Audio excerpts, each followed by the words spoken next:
تو اس میں لکھا گیا کہ جی 1.9 پہ تھی اور پری کووڈ وہ -0.4 پہ چلی گئی. اس وقت ساؤتھ ایشیا میں انفلیشن میں ہم نمبر 1 ہیں اور جی ڈی پی گروتھ میں ہم سب سے نیچے ہیں, اور یہ باقاعدہ رپورٹڈ فیکٹس اینڈ فگرز ہیں, اس میں کوئی فجنگ نہیں ہے.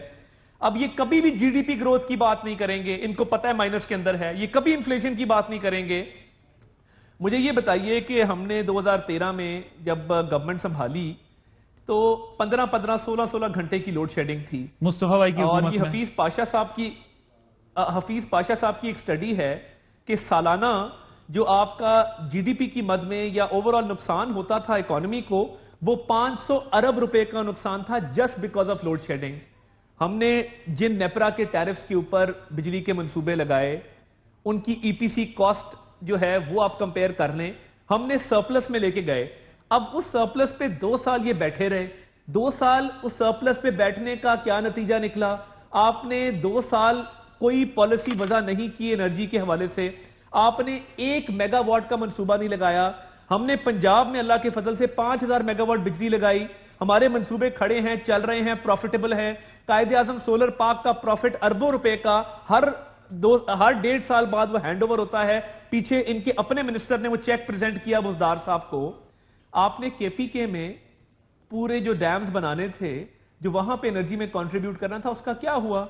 آپ نے -10 میگا واٹ بجلی وہاں پہ. جی میں ہمایوں صاحب سے اس کا جواب لوں گا, لیکن دیکھیں سر 2 چیزیں. ایک تو یہ کہ تباہ حال معیشت آپ کہتے ہیں, پھر آپ کو پیپلز پارٹی دے کر گئی تھی نا, پھر پی ٹی آئی اگر آپ سے یہ سوال کرتی ہے یا آج کی گورنمنٹ سوال کرتی ہے کہ جی دیکھیں آپ کی پالیسیز پہ ان کی ایک الگ تنقید ہے, پیپلز پارٹی پہ ایک الگ تنقید ہے.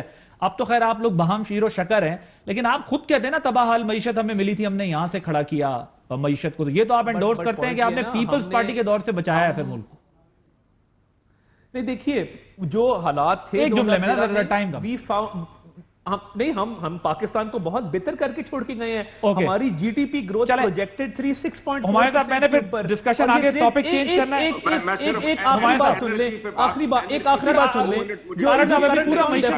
میں صرف ایک کرنٹ اکاؤنٹ ڈیفیسٹ کی بات کرنا چاہتا ہوں. کرنٹ اکاؤنٹ ڈیفیسٹ پہ اتنا یہ شور مچایا جاتا ہے, را مٹیریل امپورٹ ہونا بند ہو گیا ہے, لارج سکیل مینوفیکچرنگ ڈکلائن پہ ہے, را مٹیریل نہیں آ رہا, سی پیک سلو ڈاؤن ہوا, تو یہ کوئی انہوں نے بہت معجزہ نہیں کیا. ون لائنر میں بریف کامنٹ سر, اس پہ بریف کامنٹ. ون لائنر تو نہیں, لیکن چلیں بریف کامنٹ کر دوں گا. دیکھیے 2 چیزیں کنٹریبیوٹ کرتی ہیں سرکولر ڈیٹ پہ. ایک جو ڈسٹریبیوشن کے ادارے ہیں اس میں کوئی بہتری آئی, جنریشن تو انہوں نے بہتر کی, کول بیسڈ جنریشن ایکسپینسو, کافی ایکسپینسو ڈیٹ تھا جو چائنا سے آیا تھا. سیکنڈلی ڈسٹریبیوشن سسٹم, ڈسکوز اور ٹرانسمیشن میں کسی قسم کا کوئی بہتری نہیں آئی, اور بگیسٹ لیکیج جو ہے 30% تک وہ ڈسکوز میں.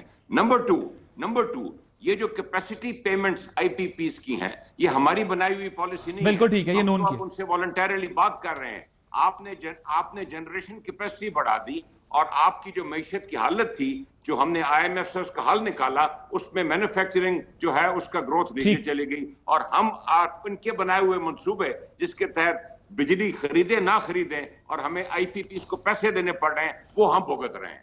اوکے صحیح ہے. اب آپ گروتھ ریٹ کا سارا جو ذمہ ہے وہ ڈال رہے ہیں اس وجہ سے ہے کہ انہوں نے مہنگے معاہدے کیے ہوئے. اب اس پہ مزید ذرا ڈسکشن نہیں ہوگی. کیا تارڑ صاحب چلیں ون لائنر کہہ دیں, آپ کو اجازت دی. سر دیکھیں جو ہماری گروتھ تھی 5.8 پروجیکٹڈ ایٹ 6.4, میں تو جو ہم نے منصوبے لگائے اس کی ای پی سی کاسٹ سے لے کے نیپرا کے ٹیرف تک بات کرنے کو تیار ہوں. آپ دیکھ لیں ہم نے آدھے پہ لگایا ہے. آپ گدو کو کمپیئر کر لیں, آپ ہیلمور کو کمپیئر کر لیں, جو ہم نے منصوبے لگائے ہیں ان کے ساتھ آدھو آدھ کا فرق ہے. اور آئی پی پیز کی پالیسی آپ کیسے ریوائز کریں گے؟ آپ کے اپنے ندیم بابر صاحب کیبنٹ میں ہیں, رزاق داؤد صاحب کیبنٹ میں ہیں, آپ نے کیا ایکشن لیا؟ یہ تو خیر ڈیبیٹ نہیں ہے سر, یہ تو ڈیبیٹ نہیں ہے. اگر ان کے وزیر اس میں ہیں, ان کا کانفلکٹ آف انٹرسٹ ہے, تو کیوں نہیں کیے جا سکتے؟ اور آپ اگر مہنگے کر کے گئے تو یہ کوئی جسٹیفیکیشن تو نہیں ہے نا. آپ 1-2 سے تو کمپیئر نہیں کر سکتے. تو گورنمنٹ کر رہی ہے ڈیل ان کے ساتھ, آئی پی پی کے ساتھ. اس پہ یہ بڑی ٹیکنیکل اب ڈیبیٹ ہو گئی ہے, ذرا دوبارہ ایشوز کی طرف آتے ہیں. اچھا یہ بتائیے گا تارڑ صاحب, یہ ایاز صادق صاحب کا جو بیان ہے اس کا وزن تو کوئی اٹھا نہیں پا رہا. آپ کے یہاں کنفیوژن ہے, آدھے کچھ کہتے ہیں آدھے کچھ کہتے ہیں. یہ معاملہ ہے کیا؟ یہ غلطی ان سے ہوئی ہے نہیں ہوئی ہے؟ میرا خیال ہے کہ ایاز صادق کی ڈیبیٹ ہمیں 1 سال اور کنٹینیو کرنی ہوگی اگر پی ٹی آئی گورنمنٹ نے سروائیو کرنا ہے. حکومت تو کہہ رہی ہے ہم پیچھے نہیں ہٹنے والے ہیں. نہیں ایگزیکٹلی نا ان کو چاہیے ایک 1.5 سال اس کو کنٹینیو رکھیں ابھی، کیونکہ دیکھیے جو انہوں نے کہا وہ بالکل کلیئر تھا. انہوں نے وزیر خارجہ پہ تنقید کی اور ساتھ کہا کہ بھارت کی نہ جرت تھی نہ بھارت نے یہ کام کرنا تھا. اب انڈین چینلز نے اور انڈین میڈیا نے اس کو جو اینگل دیا وہی اینگل پی ٹی آئی کے ریپس نے پاکستانی چینل پہ بیٹھ کے دیا. ایاز صادق صاحب نے اس کا سیاق و سباق بھی بیان کر دیا. تو پھر اگر ایاز صادق صاحب والے کو اینگل دیا تو فواد چودھری صاحب والے کو بھی اینگل دیا یا نہیں؟ دیکھیے میں باسی صاحب میں ایک بات آن ریکارڈ کہہ چکا اور میں دوبارہ کہنا چاہتا ہوں، اور فواد چودھری صاحب کو سلام ہے کہ انہوں نے انڈین میڈیا پہ جا کے اس کا سیاق و سباق بھی کلیئر کیا اور ساتھ بتایا کہ یہ آپ آؤٹ آف کانٹیکسٹ اس کو کوٹ کر رہے ہیں. میرے نزدیک، اور یہ میری ذاتی رائے ہے، میرے نزدیک کوئی پاکستانی پولیٹیشین جو عوام میں جاتا ہے، جو پاکستان کی گلی محلوں میں جا کے عوام کا ووٹ لے کے آتا ہے، وہ غدار نہیں ہو سکتا. وہ انکمپیٹنٹ ہو سکتا ہے، وہ نااہل ہو سکتا ہے، وہ نالائق ہو سکتا ہے، وہ کچھ بھی ہو سکتا ہے. پاکستانی سیاستدان جو عوام میں سے آتا ہے وہ غدار نہیں ہوتا. آپ اس کی سٹیٹمنٹس کو ٹوسٹ کر لیں، آپ اس کو کوئی رنگ دے دیں، دیکھیے اس ڈیبیٹ کا کوئی اینڈ نہیں ہے. ٹھیک ہے، اوکے پوائنٹ ہے، صحیح ہے. یہاں پہ عمران خان کے ڈیبیٹ کا کوئی اینڈ نہیں ہے، حکومت اس کو بہت سنجیدہ لے رہی ہے. آپ کیا بھی پارٹی میں آدھے لوگ یہ کہتے ہیں نامناسب ہے، آدھے ذرا میں سنوا دیتا ہوں نا آپ کو، جو کہہ رہے ہیں نامناسب ہے، کچھ کہتے ہیں کہ جی ہم کھڑے ہوئے بیان کے ساتھ. میں ایاز صادق کے بیان کو انڈورس کرتا ہوں، میں مذمت نہیں کرتا اس کی. حکومتی ٹولہ جو ہے اس نے اس بیان کو مس انٹرپریٹ کر کے یہ تصرف آ رہا ہے اس نے، اور اس کے بعد اس کو انڈیا نے اٹھایا ہے، اور ان کا مقصد، بنیادی مقصد یہی ہے کہ اپوزیشن اور اداروں کو لڑائیں. یہ انڈورس کر رہے ہیں اور جو جان چھڑا رہے ہیں ذرا وہ سنیے. ایاز صادق صاحب کو یہ بات سٹینڈ الون کرنی چاہیے تھی، تو میں اس سے اتفاق نہیں کرتا. پہلے دن جب یہ ایاز صادق صاحب کا بیان سنا اسمبلی میں، مجھے کوئی خوشی نہیں ہوئی، مجھے بڑی حیرت بھی ہوئی اور افسوس بھی ہوا کہ کیا بیان دیا. ایاز صادق صاحب کے بیان کو میں سمجھتا ہوں کہ نہیں درست. تو ایک طرف تو یہ مسلم لیگ نون کا حال ہے، ذرا جمعیت علماء اسلام اس پر کیا رائے رکھتی ہے وہ بھی سنوائیں جی. اتحادی ہیں P D M. Ayaz Sadiq نے جو بھی کہا قومی اسمبلی میں، آپ اسے اتفاق کرتے ہیں یا اسے اختلاف کرتے ہیں؟ میں تو سمجھتا ہوں کہ اس سے بھی کچھ آگے جا کر ہمیں اتفاق کرنا چاہیے، یہ ذرا کم ہے تھوڑا سا. مولانا صاحب کہہ رہے ہیں اس سے بھی آگے چلے جانا چاہیے. غفور حیدری صاحب کیا کہہ رہے ہیں، سنیے جی. ایاز صادق نے جو بیان دیا ہے، پارٹی پالیسی ہے یا ذاتی بیان ہے، اس کی وضاحت اس نے خود کرنی ہے. لیکن سوال یہ ہے اگر کسی کا مثبت کردار نہیں، بہتر نہیں تھا معافی مانگ لیتے، آگے بڑھتے، کہتے جی بس ہو گیا، غلط بیان دے دیا، غلطی ہو گئی، آگے بڑھتے ہیں. کنفیوژن ہی کنفیوژن ہے. آدھے کہتے ہیں ڈٹے رہیں گے، آدھے کہیں گے کھڑے رہیں گے. پیپلز پارٹی تو ویسے ہی کہہ رہی ہے نام نہیں لینے چاہیے. چلیں اگر ہم یہ سمجھتے ہیں، اس کے اوپر آرگومنٹ بلڈ کرتے ہیں کہ ان کا بیان غلط تھا، تو اگر بیان غلط تھا تو پھر بھی غدار تو وہ نہیں ہے. یہ ہم جو ہمارے معاشرے کے اندر یہ جو غدار اور کافر قرار دینے والی بحث ہے، اس سے کیا ہم نے کم نقصان اٹھایا ہے؟ ہمارے ہاں لوگوں کی شہادتیں ہوئی ہیں، لوگوں کو صرف غلط الزامات لگا کر ان کو کافر قرار دیا اور لوگوں نے انہیں قانون ہاتھ میں لیا اور مار دیا. اسی طرح ہم لوگوں کو غدار، ہم پچھلی 70 سال کی ہماری تاریخ ہے، اس میں ہم نے محترمہ فاطمہ جناح کو، بانی پاکستان کی بہن کو ہم غدار قرار دے چکے ہیں. حسین شہید سہروردی صاحب کو، شہید بی بی کو سیکیورٹی رسک قرار دے چکے ہیں. تو اس سے سیاست میں صرف تلخیاں پیدا ہوتی ہیں. ہمیں یہ بات ایکسیپٹ کرنی چاہیے کہ ہم ایک دوسرے کے سیاسی مخالف ضرور ہیں، لیکن ہم سیاسی دشمن نہیں ہیں.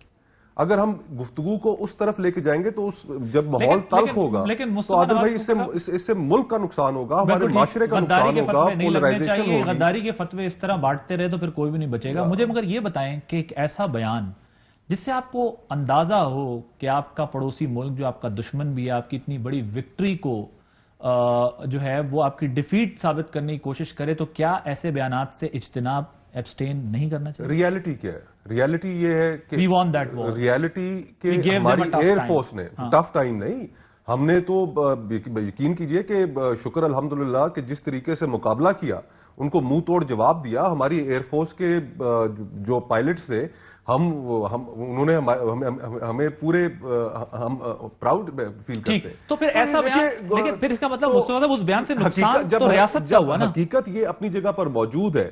تو دوسری طرف اگر کوئی ایک بیان آیا ہے، اس بیان پہ اگر آپ انہیں غدار ڈکلیئر کرنا چاہتے ہیں، غداری کو ابھی ایک طرف کر دیں، غداری پہ تو ہماری ڈسکشن ہو گئی نا، لیکن اس بیان سے اگر آپ کی وکٹری کو آپ کا دشمن جو ہے وہ آپ کی ڈیفیٹ ثابت کرنے کی کوشش کرے تو کیا یہ ڈیمیج نہیں ہوا اسٹیٹ کو؟ میرے خیال سے فواد نے جو کئی دفعہ آؤٹ آف دا وے جا کے اچھی پوزیشنز، سیم پوزیشنز لیتا ہے، اور اس نے انڈین ٹی وی چینل کے اوپر جا کے جو اس نے کہا کہ ہم اپنی ڈرٹی لانڈری وہاں پر کیوں دیں، اور ان کو کیوں ہم کہ جو یہاں پر انڈیا کے ہم سارا ہماری پارلیمنٹ کو بھی کوئی رسپانسبلٹی لینی چاہیے یا نہیں؟ صرف بات انڈین میڈیا کی نہیں ہے، میں انڈین میڈیا پہ بیٹھ کے پاکستان کو ڈیفینڈ کر کے آ جاؤں، لیکن اگر اپنے ٹاک شو میں بیٹھ کر میں پاکستان کے جو مفادات ہیں اس کی ایسی کی تیسی پھیر دوں تو کیا ڈز اٹ میک سینس؟ دوسری بات مجھے یہ بتا دیں کہ فورن منسٹر تو پاکستان کے تھے نا، بے شک پی ٹی آئی کے وہ ممبر ضرور ہیں، لیکن ان کے ماتھے کا پسینہ یا ان کی ٹانگیں کانپنا بھی کیا دنیا کو یہ پیغام نہیں دیتا کہ ہم ڈر گئے تھے؟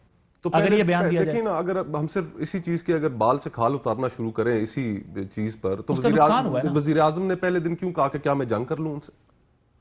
میں نے کہا دیکھیں آپ اپنے دشمن کے سامنے کبھی اپنے کارڈ اس طرح رکھتے ہیں تو غلط بات تو نہیں کی نا؟ نہیں، میں غلط بات تو نہیں کی وزیر اعظم، ڈفرنٹ پوائنٹس آف ویو، آپ اس طرح کی بات نہیں آپ کہتے ہیں کہ جنگ کرنی چاہیے، پھر میں تو دیکھیں انڈیا سے جنگ کرنی چاہیے، پرسنلی میں کشمیر، سانحہ کشمیر، سقوط کشمیر جو ہوا ہے، 70 سال سے ہم اس قوم کو ایک تبلیغ کرتے آ رہے ہیں، کشمیر ہماری شہر آ گئے، اور پھر جس وقت وہ ہوا اس کے بعد سے ہم نے 2 سال گزر گئے، 5 اگست کے بعد سے ہم نے کیا کیا جی؟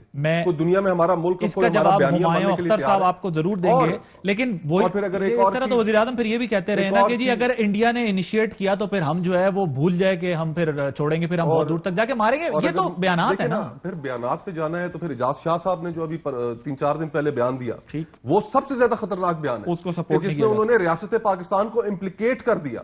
تو بہت سی ایسی ہمایوں اختر صاحب وہ کہتے ہیں بیانات کے اوپر اگر گئے تو پھر بیانات ہی چلتے رہیں گے، پھر تو کام بڑا خراب ہو جائے گا۔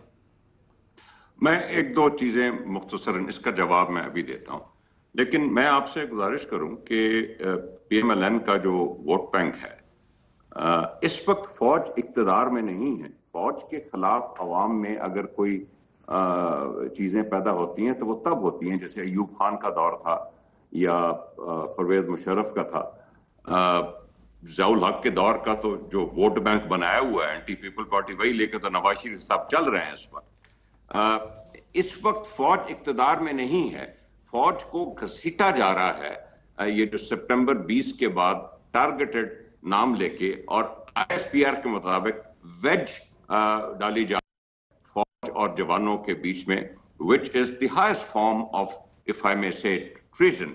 اب جو بیانیہ ہے، اب جو ایاز صادق صاحب یا ناسمجھی میں کہہ گئے ہیں لیکن انہوں نے بیک ٹریک تو نہیں کیا، میں پی ایم ایل این بہتر جانتی ہوگی اپنے ووٹ بینک کے بارے میں، لیکن میری نظر میں، میری ناقص رائے میں، پی ایم ایل این کا جو ووٹ بینک ہے وہ اس بیانیے سے ڈیمیج ہو رہا ہے۔ اس بیانیے کی عوام میں کسی قسم کی کوئی ٹریکشن نہیں ہے، ان کے جو ڈیڈیکیٹڈ سپورٹرز ہیں، جو ان کی پارلیمنٹری پارٹی ہے، اس میں تو دڑاڑ نظر آ رہی ہے جیسے آپ نے بتایا، اس میں نیچے ووٹر میں ان کو ڈیمیج ہو رہا ہے اور ان کو معلوم ہے میری نظر میں یہ۔ آپ دوسرا سوال جو کھوکر صاحب نے، نون لیگ تقسیم ہو رہی ہے آپ کے خیال میں؟ آپ کہہ رہے ہیں کہ اس بیانیے سے نقصان ہو رہا ہے، تقسیم ہو رہی ہے Noon League. Well in any case دیکھیے، ایک بات ہم جتنی بھی چھپائیں نہ چھپائیں، پی ایم ایل این میں اس وقت ایک میسو لیڈرشپ بیٹل ہے، سب کو معلوم ہے وہ لیڈرشپ بیٹل شہباز شریف اور ان کا خاندان اور مریم نواز، شہباز شریف اور ان کا خاندان ہے، یہ لیڈرشپ بیٹل ہے۔ آپ عدالتوں میں جا کے جتنی جفیاں ماریں، یہ لیڈرشپ بیٹل ہے اور یہ اپنے کسی نہ کسی نتیجے بریک لیتے ہیں، بریک کے بعد جب واپس آئیں گے تو ذرا آپ سے پوچھیں گے کہ بھائی یہ لیڈرشپ بیٹل چل رہی ہے پارٹی کے اندر یا نہیں آفٹر دس بریک۔ جی ویلکم بیک۔ تارڑ صاحب، آپ کی پارٹی میں اتنی مختلف آرا کیوں ہے اس بیان کی وجہ سے؟ دیکھیے، سب سے پہلی بات تو یہ ہے کہ ہماری پارلیمنٹری پارٹی 86 ممبر ہمارے نیشنل اسمبلی کے ہیں، پھر کوئی 161 ہیں، ہم نے 5 لوگ یہاں نکالے تھے پنجاب سے، تو اس حوالے سے ابھی تک کوئی ایسا وائس سامنے نہیں آیا جس نے کوئی بہت زیادہ اس کو کنڈیم کیا ہو۔ 1-2 لوگوں نے ضرور کہا کہ جی ہم اس کو انڈورس نہیں کرتے، بٹ کوئی کانڈیمنیشن، قادر بلوچ صاحب، ثناء اللہ زہری صاحب، جنرل قیوم، قادر بلوچ صاحب، اور جو ان کا ایشو پارٹی کے لوگ ٹی وی پہ آگے کہ نامناسب ہے، نہیں کہنا چاہیے تھا، غلط ہو گیا، غلطی نہیں۔ دیکھیے، جو ایک تو سردار منصب ڈوگر کا بیان کوٹ کیا گیا وہ پارٹی میں ہے نہیں، جلیل شرک پوری صاحب پارٹی سے جا چکے ہیں، جو ثناء اللہ زہری صاحب اور قادر بلوچ صاحب کا ایشو تھا وہ ایشو ایمینیٹ کیا ان کی جو ایک دشمنی اور مخالفت ہے اختر مینگل صاحب کے ساتھ، وہ وہاں سے ایمینیٹ کیا، اور وہ ایشو تھا بالکل وہ ایگزسٹ بھی کرتا ہے، ان کا ایک قبائلی ایشو بھی تھا. بٹ ہیونگ سیڈ دیٹ میں یہ سمجھتا ہوں کہ لیکن آپ کو بلوچستان گورنمنٹ کا کیس کمزور نہیں ہو گیا جو آپ کہتے تھے گرانے کا؟ کیونکہ اس میں 2-3 فیکٹرز تھے نا. ایک تو بلوچستان گورنمنٹ گرانے میں مصطفیٰ کھوکھر صاحب کی پارٹی کا بھی کردار تھا، دوسرا یہ تھا کہ اختر مینگل صاحب جو آج آپ کے اتحادی ہیں آپ کی حکومت گرانے میں وہ بھی دوسری طرف تھے، مندوخیل صاحب بھی دوسری طرف تھے. تیسرا مسئلہ اس کے اندر یہ کہ جن ثناء اللہ زہری صاحب کی آپ حکومت کا کیس بلڈ کر رہے تھے وہ تو استعفیٰ دے کر گئے تھے خود کہ ہاں جی ٹھیک ہے میں ریزائن کرتا ہوں یہاں سے، اور اب وہ آپ سے ناراض بھی ہو گئے. کمزور نہیں ہو گیا طاہر صاحب کچھ؟ نہیں دیکھیے، جب ثناء اللہ زہری صاحب ایک تو دیکھیے پچھلے کافی عرصے سے وہ یہاں موجود نہیں ہیں، ایکٹیو پولیٹکس میں انہوں نے پارٹ نہیں لیا. وہ جب استعفیٰ دے کے گئے تھے وہ دبئی چلے گئے، اس کے بعد ان کا بہت کم یہاں پہ آنا ہوا ہے. ہم نے پوری تنظیم نو نئی کی، جمال شاہ کاکڑ ہمارے جنرل سیکرٹری ہیں، انہوں نے پورے ڈسٹرکٹ وائز سارا معاملہ آگے چلا. بٹ پوائنٹ یہ ہے کہ جن حالات میں انہوں نے استعفیٰ دیا وہ سب کے سامنے ہے. استعفیٰ نہیں دیتے، ڈٹ جاتے تو دیا نہیں تھا. نہیں ڈٹ جاتے، کہتے میں زبردستی استعفیٰ نہیں دوں گا. دیکھیے اس کا نتیجہ یہ ہوتا کہ نو کانفیڈنس آ جاتی، پھر وہ فارغ ہو جاتے. ون وے اور دی ادر ان کو گھر جانا پڑنا تھا، پتہ چلتا ان کو گھر جانا پڑنا تھا. بٹ اور ووٹ آف نو کانفیڈنس میں دونوں تھے نا دوسری طرف. بٹ دیکھیے دونوں ایونچویلٹیز میں بات یہ ہے کہ وہ ایک الیکٹڈ چیف منسٹر تھے.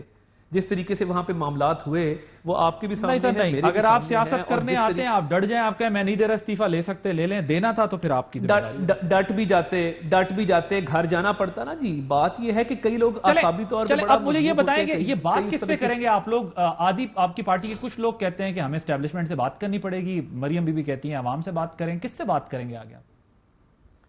At the end of the day جو اس دن شاید حقان عباسی صاحب نے بات کی، دیکھیے اینڈ آف دا ڈے بات چیت سے ہی معاملات میں حل ہونا ہے. ہماری دو ڈیمانڈز ہیں، میں عرض کرتا ہوں ہماری 2 ڈیمانڈز ہیں. ایک تو یہ جو سلیکٹڈ گورنمنٹ ہے جو انہوں نے تباہی کی ہے، جس طریقے سے آئے ان کو گھر بھیجا جائے اور فری فریش اور ٹرانسپیرنٹ الیکشن کروائے جائیں. پھر جو بھی اسٹیک ہولڈرز ہیں، میری تو یہ رائے ہے تمام اسٹیک ہولڈرز کو، وہ چاہے اسٹیبلشمنٹ ہو جوڈیشری ہو، ایک دفعہ سب کو ایک ٹیبل پہ بیٹھنا ہوگا at the end of the day. ٹھیک ہے، اور کوئی معاملات کو اور اس ملک کی سمت کو طے کرنا ہوگا. مریم صاحبہ تو کہتی ہیں کہ آپ کسی ادارے سے بات ہی نہیں ہوگی، ہم تو بات کریں گے عوام سے. نہیں، ہم تو سارٹ پڑے عوام کے پاس جا رہے ہیں. ہمارا ایک منٹ ٹھہرے، میں ذرا آپ کو سنواتا ہوں نا. فیصلہ تو کر لیں، آواز جانا اور چیز ہے، ادھر جانا اور چیز. ڈائیلاگ کس سے ہوگا؟ پاکستان کے عوام سے. کیسے؟ جو اب ہم کرنے لگے. ڈائیلاگ شروع ہو چکا ہے. میاں صاحب نے جو بات کی ہے پاکستان، تبھی تو ان کی آواز بند کرتی گئی. اسما آپ حکومت سے بات نہیں کریں گے، آپ سٹیک ہولڈرز جو کس حکومت سے؟ میں تو اس کو حکومت سمجھتی نہیں. ادارے بہت محترم ہیں، مقدس ہیں، ان کو ایسا ہی رہنا چاہیے. ان کے تقدس پہ آنچ نہیں آنی چاہیے. یہ تو بات ہو گئی مریم بی بی کی، انہوں نے کہا عوام سے بات کریں گے، اب کسی ادارے سے کوئی بات نہیں ہوگی. ذرا لیڈرشپ آپ کی دوسری کیا کہہ رہی ہے سنیں.